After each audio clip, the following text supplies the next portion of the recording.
Alors, pour l'exemple d'électron, solution du A. On cherche l'énergie relativiste E. On commence par aller chercher l'énergie au repos E0 égale mc carré. La masse d'électron fois la vitesse de la lumière au carré. Donc, ça nous donne l'énergie au repos d'un électron. Ensuite, on additionne ceci à l'énergie cinétique de l'électron. L'énergie cinétique d'électron, elle est dit dans le problème, c'est 2 fois 10 à la 6 électronvolts. Donc 2 méga-électronvolts, méga c'est fois 10 à la 6, donc 2 fois 10 à la 6 électronvolts, fois un facteur de conversion de 1.6 fois 10 à la moins 19 joules par électronvolt. Ça va nous donner donc son énergie cinétique en joules en faisant cette multiplication.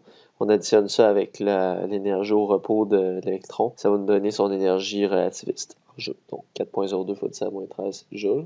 Ensuite, le B, on cherche le module de sa quantité de mouvement. Le plus simple ici, ce serait d'aller chercher, d'utiliser en fait la dernière équation qu'on avait vue. En bas ici, la relation entre l'énergie relativiste et la quantité de mouvement. Pourquoi je dis que c'est la plus simple? C'est parce que si on veut utiliser la formule relativiste de la quantité de mouvement ici, c'est tout à fait utilisable. C'est juste qu'on a besoin de savoir sa vitesse. Puis là, présentement, on ne connaît pas encore sa vitesse. Donc, c'est un petit peu plus compliqué là, d'aller utiliser ça. Donc, vraiment, la façon la plus simple ici, c'est d'aller utiliser la dernière relation, la relation entre l'énergie relativiste et la quantité de mouvement. Alors, c'est cette équation-ci.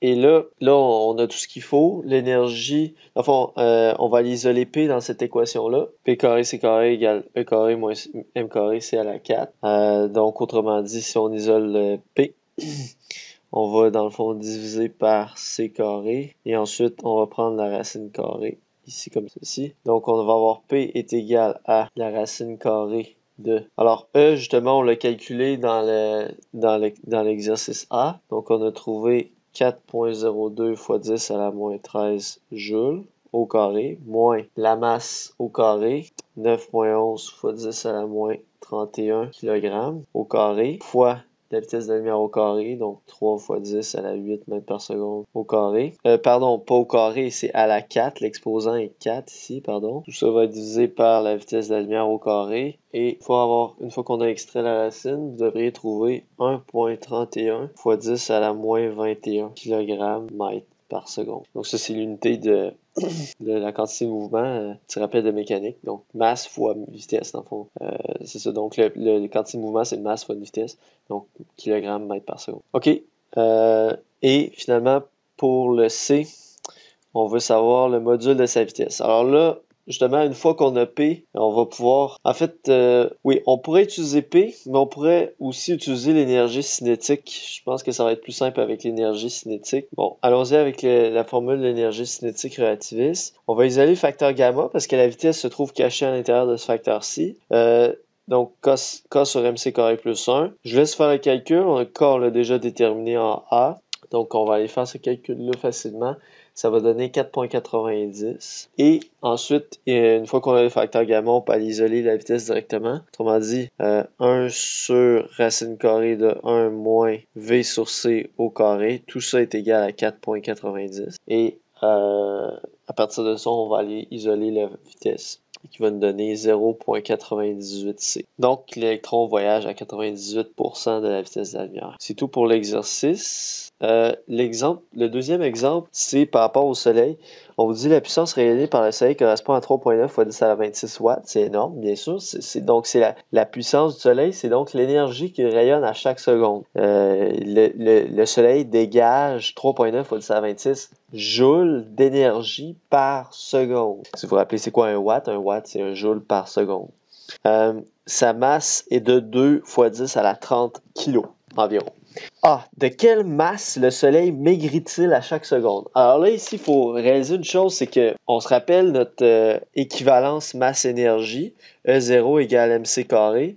Donc, ce qu'on comprend ici, c'est que si, dans le fond, le Soleil échappe de l'énergie, c'est donc qu'il perd aussi de la masse. Les deux vont toujours ensemble. Donc, lorsqu'on perd de l'énergie, on perd aussi de la masse. Donc, le Soleil, en perdant cette quantité-là d'énergie à chaque seconde, il va perdre la même quantité de masse. Il va perdre une quantité équivalente de masse à chaque seconde. Donc, c'est ça la question. Donc, dans le fond, c'est juste d'appliquer justement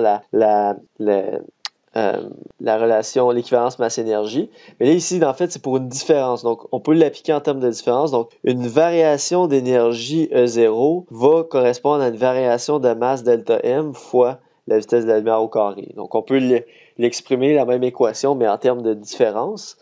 Alors là, ici, on a une différence d'énergie. Autrement dit, cette quantité-là d'énergie, elle est perdue à chaque seconde. Fait que ça va être notre delta E en joules par seconde. Donc, autrement dit, pour un delta T égale une seconde, pour un delta T égale une seconde, j'ai une perte d'énergie de 3,9 fois 10 à la 26 joules. Parce qu'on se rappelle, des watts, c'est des joules par seconde. Donc, pour un délai de 1 seconde, j'ai une perte d'énergie du soleil de 3,9 fois 10 à la 26 joules. Il perd cette énergie-là. Donc, s'il perd cette énergie-là, c'est donc qu'il a perdu la masse équivalente à cette énergie-là. Donc, simplement en utilisant l'équivalence masse-énergie, on va pouvoir la déduire. Et ensuite, en B, on vous demande si ce taux d'amaigrissement était constant, quelle serait la durée de vie restante du soleil. Donc, je vous invite à faire cet exercice-là. Et en fait, juste pour vous dire, la question B, la réponse que vous allez obtenir, c'est pas la vraie durée de vie restante du soleil, parce qu'en réalité, le soleil, son taux d'amaigrissement, entre guillemets, n'est pas constant, en fait. Donc, il va pas maintenir ce taux-là perpétuellement, ce qui va faire en sorte que, en fait, il pourra pas brûler toute sa masse pour se rendre à la fin de sa vie. Sa vie va se terminer en quelque sorte avant qu'il ait brûlé toute sa masse. Mais bon, on néglige tout ça pour la question B. On fait juste comme, mettons qu'il poursuit à brûler sa masse comme vous avez calculé au numéro A, mais quelle durée lui reste-t-il à vivre? Le voilier photonique. En faisant rebondir un faisceau ultra puissant sur les voiles d'un voilier spatial, dont la masse est de 5000 kg, on lui fournit une force constante de 50 000 newtons. Sous l'effet de cette force, le voilier s'éloigne de la Terre en ligne droite en accélérant. Déterminer l'accélération du voilier. Ça, je trouve ça intéressant parce que ça permet d'aller de permettre d'introduire ce qu'on appelle la propulsion par voile photonique. Donc, en fait, c'est pour vous dire que la lumière, elle a une quantité de mouvement. Donc, en fait, même si la lumière, les photons, les particules de lumière qui s'appellent les photons, on va en revenir, on va reparler amplement des photons lors du prochain chapitre. Mais c'est pour vous dire que les photons, même s'ils ont une masse nulle, les particules de lumière, les photons n'ont pas de masse, mais la lumière a quand même une quantité de mouvement. Si vous vous rappelez, une quantité de mouvement, c'est quoi? On peut le concevoir un peu comme l'impact que ça a quand on rentre en collision avec un autre objet. Donc, quand on a une grande quantité de mouvement, mettons on a un camion qui roule à 100 km/h, on a une très grande quantité de mouvement parce qu'on a une très grande masse, on a une vitesse qui est importante.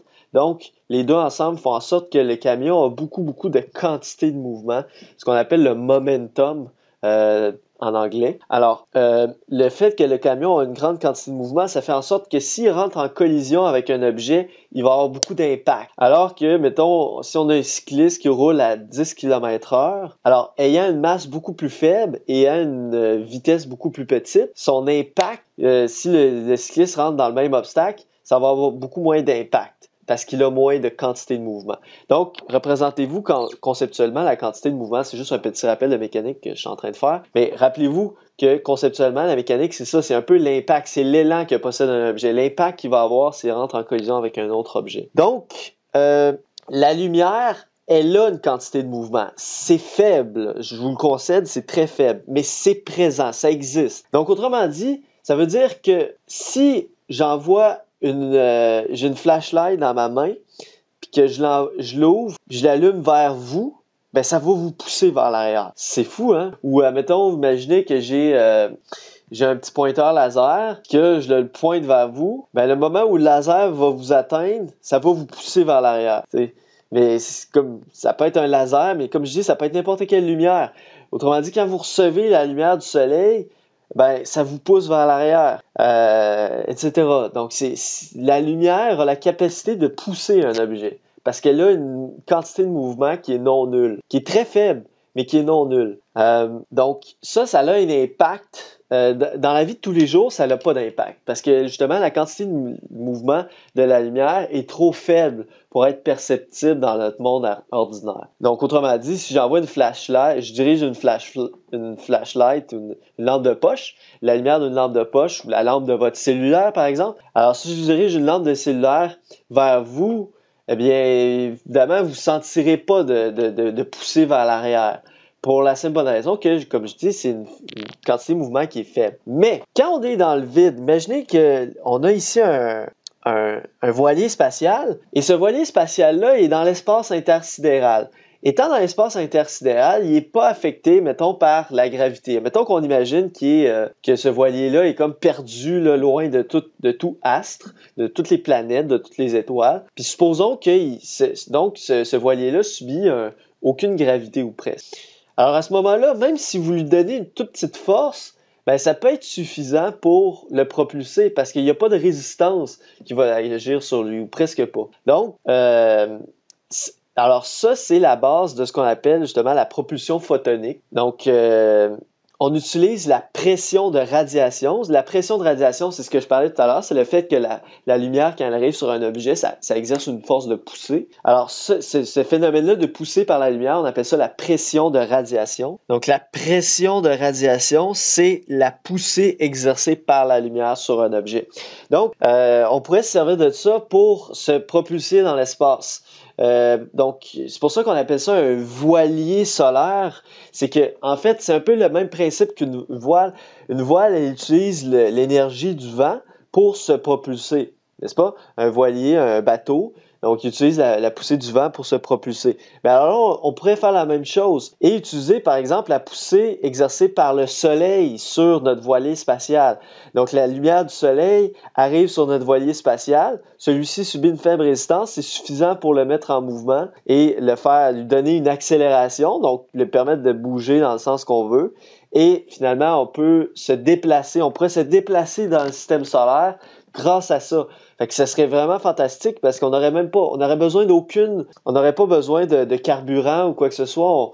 On pourrait, ou en tout cas, on aurait besoin de beaucoup moins de carburant et utiliser la poussée exercée par la pression de radiation du soleil, de la lumière du soleil, pour se propulser. Et vous allez voir que c'est pas tout à fait farfelu parce qu'il y a déjà eu une expérience qui a été faite dans la vraie vie par rapport à ça. Je vais y revenir juste après l'exercice. Alors, on fait rebondir un faisceau laser ultra puissant. Donc, dans l'exemple ici, plutôt qu'utiliser la lumière du soleil, on utilise la lumière qui va produire un laser ultra puissant. Donc, en ayant un laser ultra puissant, on a plus d'intensité de lumière. Puis en ayant plus d'intensité de lumière, on va avoir plus de pression de radiation. On va exercer une poussée plus forte. Sur les voiles d'un voilier spatial dont la masse est de 5000 kg, on lui fournit une force constante de 50 000 newtons. Sous l'effet de cette force, le voilier s'éloigne de la Terre en accélérant, déterminer l'accélération du voilier au départ. Alors, au départ, c'est-à-dire lorsque la vitesse initiale du voilier est nulle. Et en B, lorsque le voilier se déplace déjà à la vitesse de 0,5 c. Alors, je vais vous laisser essayer cet exercice. Donc, cliquez pause et faites la solution. Alors, dans le fond, on va appliquer la deuxième loi de Newton, mais on va appliquer la loi relativiste de Newton, c'est-à-dire la version relativiste de la deuxième loi de Newton. Donc, l'accélération, ça va être la force sur gamma au cube m. Donc, en fait, ce qui change là avec la version relativiste, c'est gamma au cube.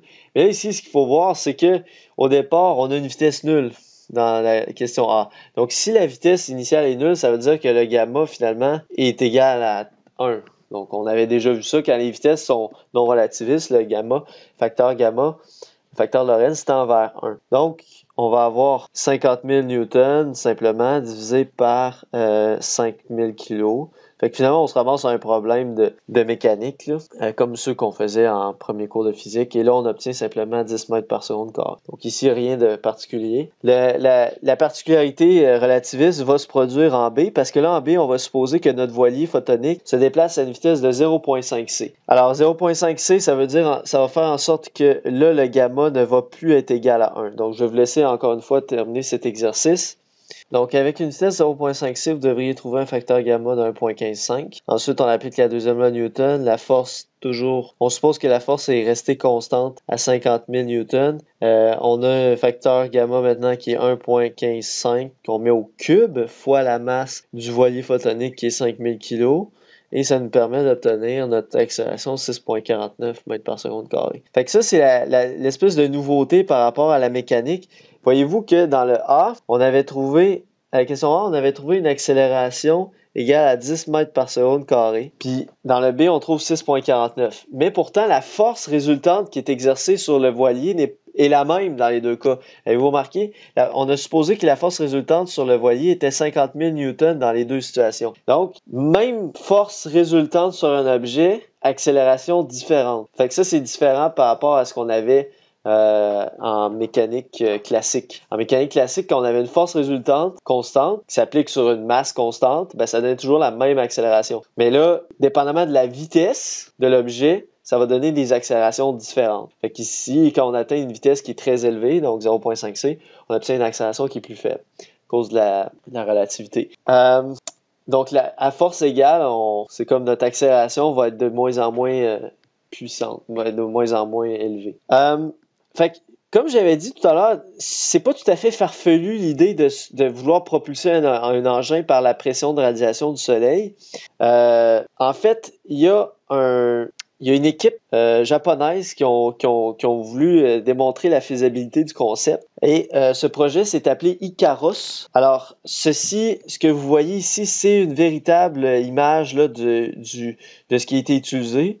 C'est-à-dire l'image au complet, c'est une vue d'artiste, là, évidemment, avec la planète ici, mais je veux dire, l'image ici de l'engin comme tel, c'est vraiment de ça qui avait l'air, là. En fait, vous avez ici un modèle réduit de l'engin qui a été utilisé. Alors, Icaros pour Interplanetary Kite Craft Accelerated by Radiation of the Sun. Donc, justement, eux autres, ils disent Kite Craft, donc c'est comme un cerf-volant. Un cerf-volant, mais photonique, plutôt que se servir du vent pour se déplacer. Il se déplace de la pression de radiation du Soleil, la lumière qui le pousse. C'est été construit par l'Agence spatiale japonaise pour démontrer la faisabilité justement de la voile solaire pour les voyages interplanétaires. Fait que ce qu'ils ont fait, c'était lancé le 21 mai 2010, donc c'est tout récent, là, assez récent. Et l'engin spatial a atteint Vénus, imaginez-vous donc. Donc on est parti de la Terre et ils ont réussi à se rendre jusqu'à Vénus. Et ça a complété sa mission. Donc, Vénus à 81 000 km de distance. Hein?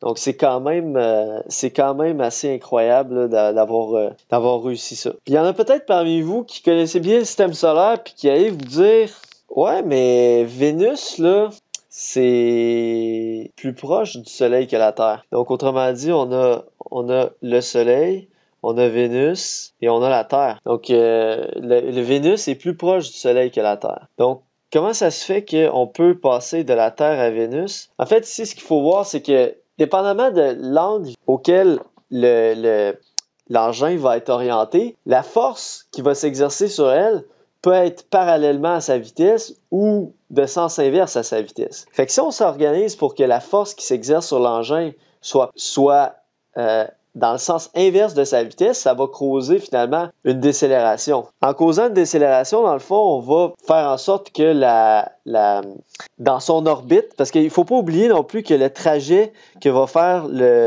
l'engin, ça va pas être en ligne droite comme ça. Si on regarde ça à l'échelle du système solaire, ça sera pas en ligne droite, parce qu'il faut pas oublier que Vénus est en orbite, puis la Terre est en orbite aussi autour du Soleil. Donc, c'est pas un mouvement direct comme ça qui va se produire, c'est des orbites. Mais là, dans le fond, l'engin est en orbite avec la Terre.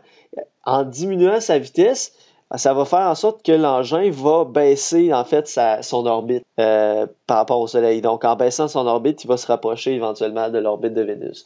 Donc, autrement dit, c'est comme si, mettons, la Terre est ici, et là, l'engin va progressivement baisser son orbite, et ça va lui permettre éventuellement d'atteindre la planète Vénus. Alors, c'est quand même, moi je trouve ça fascinant ces choses-là parce que non seulement, oui, on sait que ça existe, juste de savoir que la pression de radiation existe, c'est déjà fascinant. T'sais. Les gens qui n'ont pas fait de cours de physique ne peuvent pas le savoir parce que on peut pas le sentir concrètement, ce genre de choses-là, dans la vie de tous les jours. Mais de sortir dehors, de voir le soleil puis de dire hey, la lumière qui arrive sur moi, en réalité, ça me pousse vers l'arrière. Moi, je trouve ça absolument sublime. Là. C'est ce genre de réaliser ce genre de choses-là dans la vie de tous les jours. C'est ça qui fait que je trouve qui rend la physique sublime, c'est que ça nous permet de voir la réalité autrement. Ça nous donne une autre vision de notre quotidien. Tu sais, toutes les fois qu'on voit la lumière, ça me pousse cette lumière-là, on s'en rend pas compte, mais ça me pousse. Puis là, je vois la lumière blanche, je sais, puis je me dis, ça, c'est tout le spectre visible au complet, toutes les fréquences, les longueurs d'onde de 400 milliardièmes de mètre à 700 milliardièmes de mètre. Puis après ça, je regarde la lumière sur la flaque d'eau, puis là, je me dis, ça fait des couleurs à cause de l'interférence. Interférences constructives, destructives et constructives des différentes longueurs d'onde. Puis, tu sais, c'est ça la beauté de la physique. C'est tout. Après ça, on voit un arc-en-ciel. On pense à la dispersion d'un prisme. On pense au fait que, mettons, au fait qu'on est arrivé en retard, puis on se dit, hey, il y a quand même un petit décalage peut-être entre mon temps et le temps de l'autre personne parce qu'on va pas tout à fait à la même vitesse. Évidemment, c'est négligeable, là, vous pouvez pas invoquer ça pour justifier un retard, mais tu sais, c'est quand même fascinant de penser ça, de juste penser à ça, là, que tu sais, le temps se dilate en permanence, là, dépendamment de nos vitesses. On va tous à des vitesses différentes, là, tu sais. Fait qu'on a tous des temps qui s'écoulent légèrement différents, même si c'est tout petit. Ou de penser que j'ai un café, puis là, une fois que mon café s'est refroidi, parce qu'il y a moins d'énergie calorifique, il a perdu de la masse. C'est juste à cause qu'il a perdu de la chaleur. Tu sais, je regarde mon café puis je le vois pas de la même façon. Je regarde le soleil, je le vois pas de la même façon. Comprenez? Moi, c'est ça qui me fascine. J'entends les nouvelles par rapport aux ordinateurs quantiques que Google est en train de tester, puis ça éveille encore une fois toute ma passion pour la physique. Fait que tu sais, c'est ça, là, c'est en permanence, là. Ou ben je vois une échographie, ben ça me rappelle la réflexion du son, puis tu sais, ça nous permet de voir des choses concrètes, tu sais, de façon très différente. Puis des fois, il y en a des gens qui trouvent que la physique c'est abstrait, mais moi au contraire, je trouve tellement que la physique c'est concret parce que, tu sais, oui, on fait beaucoup de mathématiques, mais c'est tellement on étudie tellement des phénomènes concrets, tu sais, le son, la lumière, les couleurs, les ondes sur l'eau, les chocs, le temps, l'espace, tu sais, qu'est-ce qu'il y a de plus concret que ça? L'énergie, la chaleur, tu sais, je veux dire, pour moi, c'est ce qu'il y a de plus concret. Mais bien sûr, effectivement, on doit passer par des réflexions qui, elles, parfois sont abstraites pour comprendre les liens entre les différentes notions, comment ils sont interreliés, puis on a à définir beaucoup de choses. Fait que oui, il y a beaucoup de notions abstraites qui s'invitent là-dedans par le fait même, mais fondamentalement, quand même, on étudie des choses qui sont très concrètes. Voilà, donc c'est juste un petit ode à la physique que j'avais le goût de faire.